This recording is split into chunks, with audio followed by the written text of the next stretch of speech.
Welcome to Business Innovators Radio, featuring industry influencers and trendsetters sharing proven strategies to help you build a better life right now.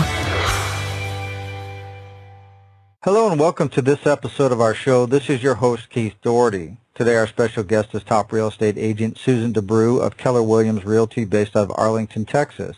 Susan started her real estate career just 3 short years ago in 2013.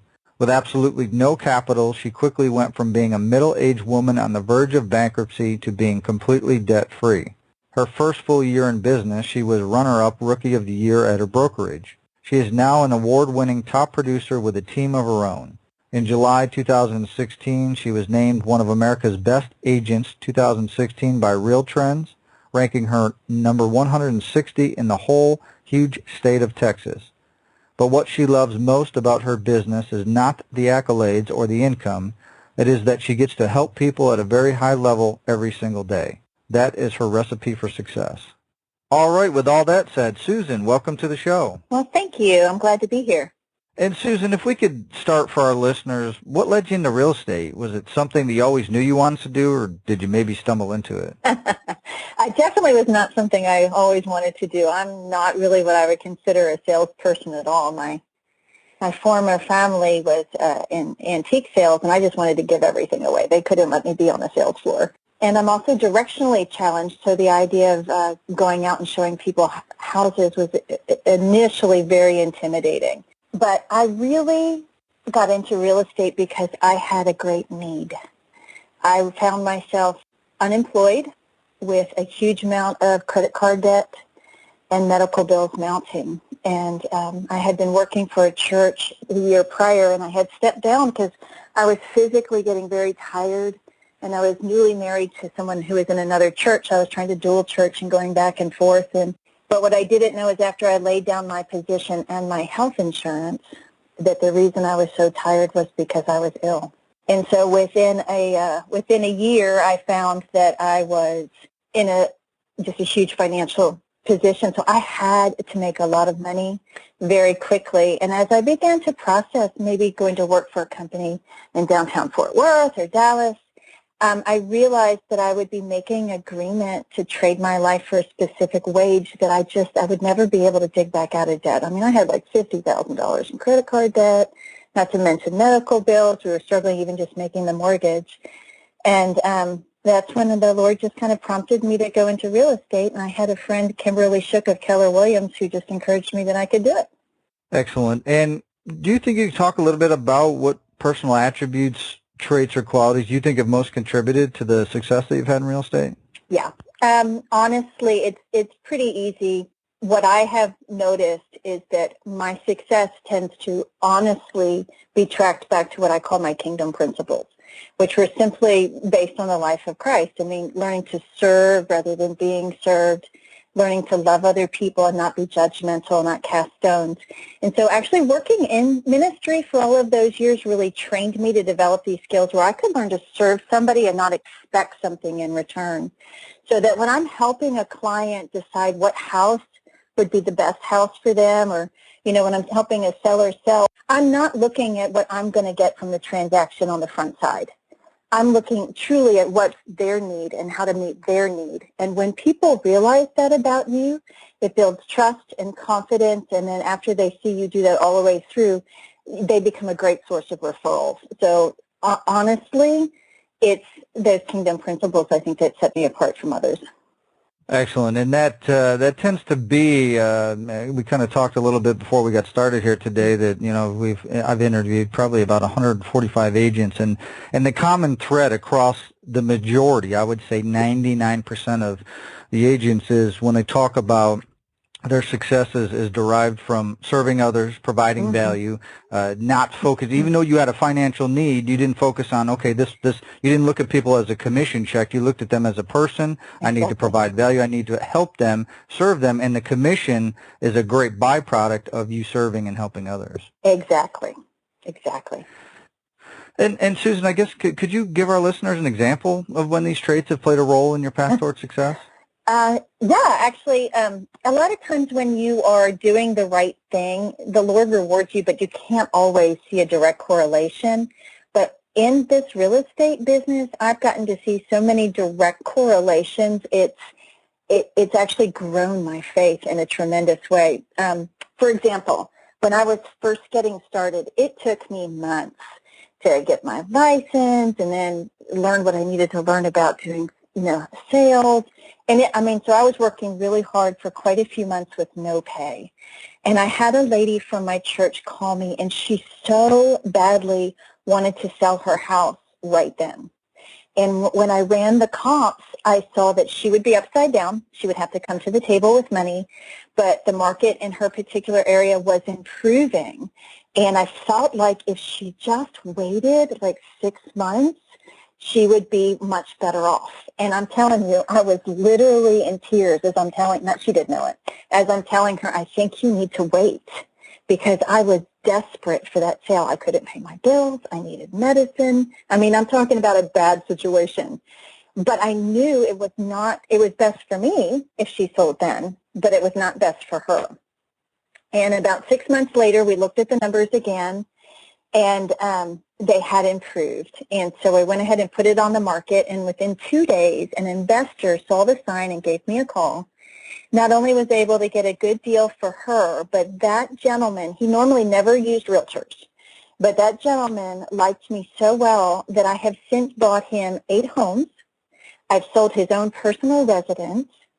His son, I've sold 3 properties for him, and that other lady ended up buying another house down the road. So I can directly count 12 transactions to that one decision that I would not have had I put her house on the market 6 months earlier. Wow, that's a great testament to doing the right thing and taking care of the client, and obviously you were paid forward many times over. Yeah, kingdom principles, they just work. Yeah. They just do.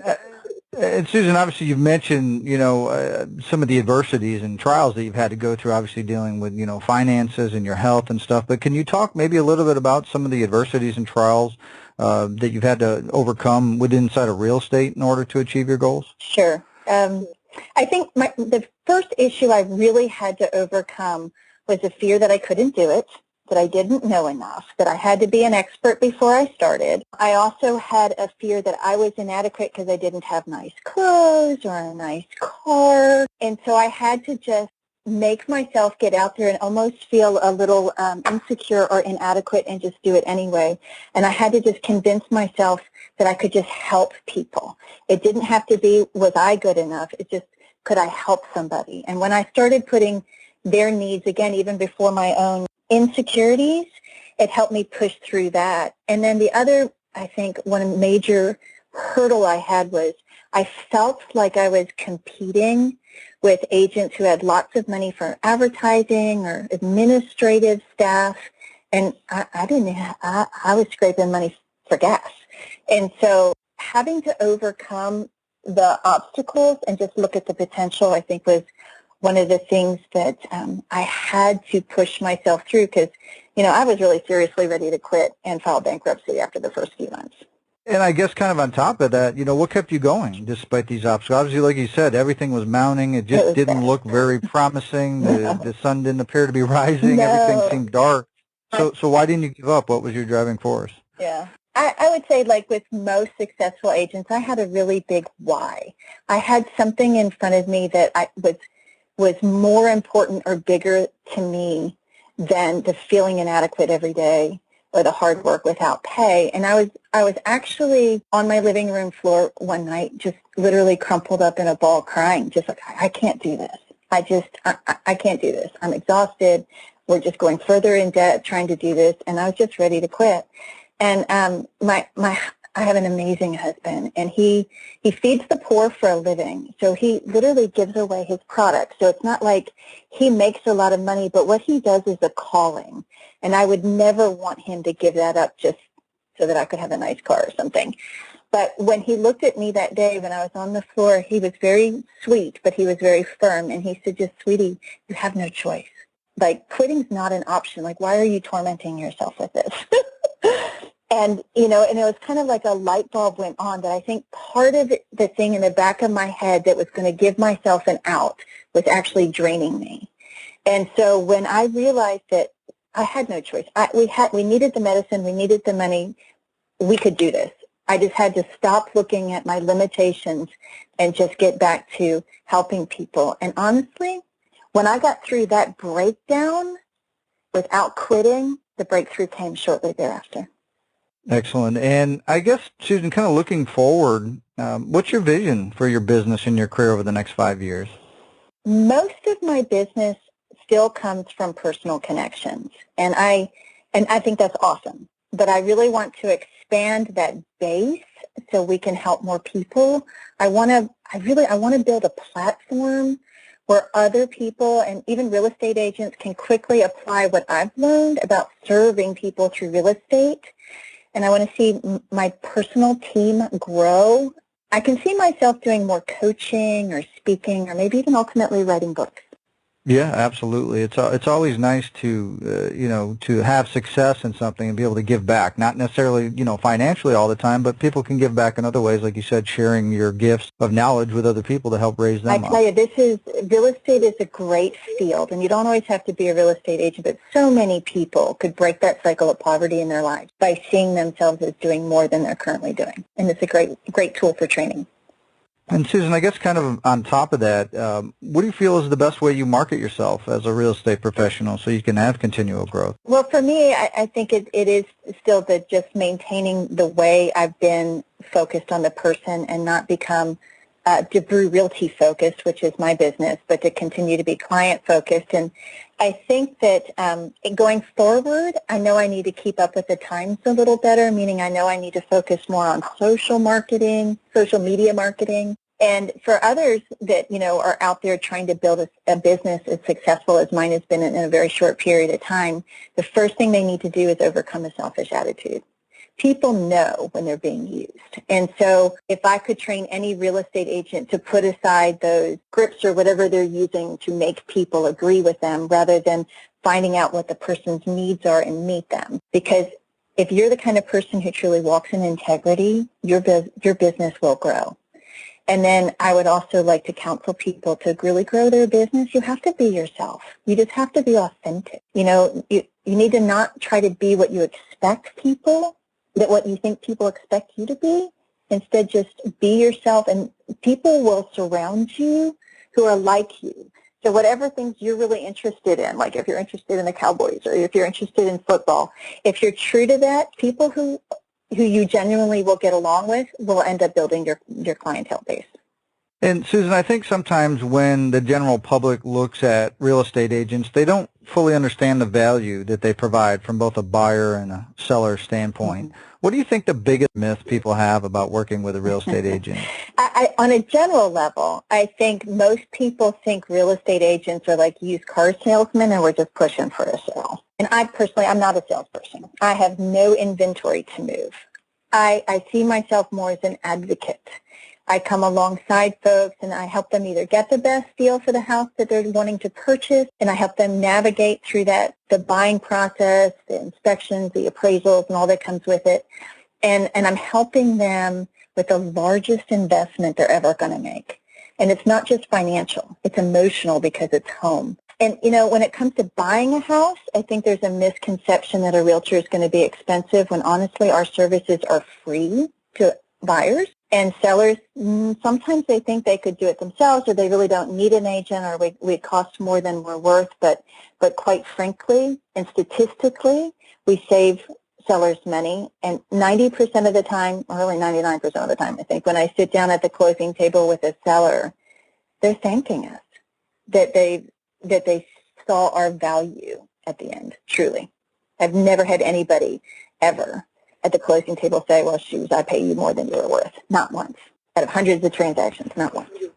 Yeah, that would probably be uncomfortable. Yes, it would. If they did. You obviously wouldn't have done your job probably if they felt that way. Exactly. But that's So I think we prove ourselves in the end. Absolutely. And Susan, let's say you get a call from a family member or friend and they're in another state and they want to sell their home. Obviously, with your experience and being part of Keller Williams, you could probably easily look up an agent and do a referral. But from a general advice standpoint, what advice would you give them about selecting an agent that could best serve their needs? Yeah, If they do have an ability to get a referral, honestly, another agent doing an interview for you would be great, whether it's calling somebody like me or another Keller Williams agent, or just if they have any family or friends in the real estate business anywhere, it's worth them doing it because another agent can kind of get a feel for the level of expertise and integrity that another agent may have. And it would be worth their time to do that because they will get a referral fee for it. So, for example, if I live in Tennessee and I want to buy a house here, but my aunt is an agent in Oklahoma, well, I could call my aunt to say, will you help me find an agent? And that aunt could do some homework and get me a good referral. It would be worth my aunt's time to do it because she will get a referral and I'll get an agent that I could never know all the right questions to ask. And then as I'm meeting that person, I would want to know within a short period of time, are they really looking out for my best interest? And you can tell that with people within a very short period of time. Excellent advice. And Susan, obviously based out of Arlington, the Dallas-Fort Worth area, if somebody's looking for real estate services or an agent in that general area, what's the best way they can find out more information about you and how you can help them? If they are looking for client referrals or testimonials, they can just go to Zillow and look up my profile. My name is Susan Dewbrew, and it's spelled a little different. It's D-E-W, B-R-E-W, Dewbrew. Or they can give me a call. 817-807-2246. You could email me, team@DebrewRealty.com, or just look up my website, DebrewRealty.com. Excellent. Well, Susan, obviously we want to thank you for taking time out of your schedule to come here and share all your professional real estate experience with our listeners. And if you're listening and you want to learn more about Susan, obviously you can go to her site, you can call her, you can search for her online. Also below this interview, we'll have a link to her site and any other contact information we have so you can see how Susan can help you with your real estate needs. So with that said, everybody, until our next show, have a great day, and we'll talk to you soon. Thank you. Thanks for listening to Business Innovators Radio. To hear all episodes featuring leading industry influencers and trendsetters, visit us online at businessinnovatorsradio.com today.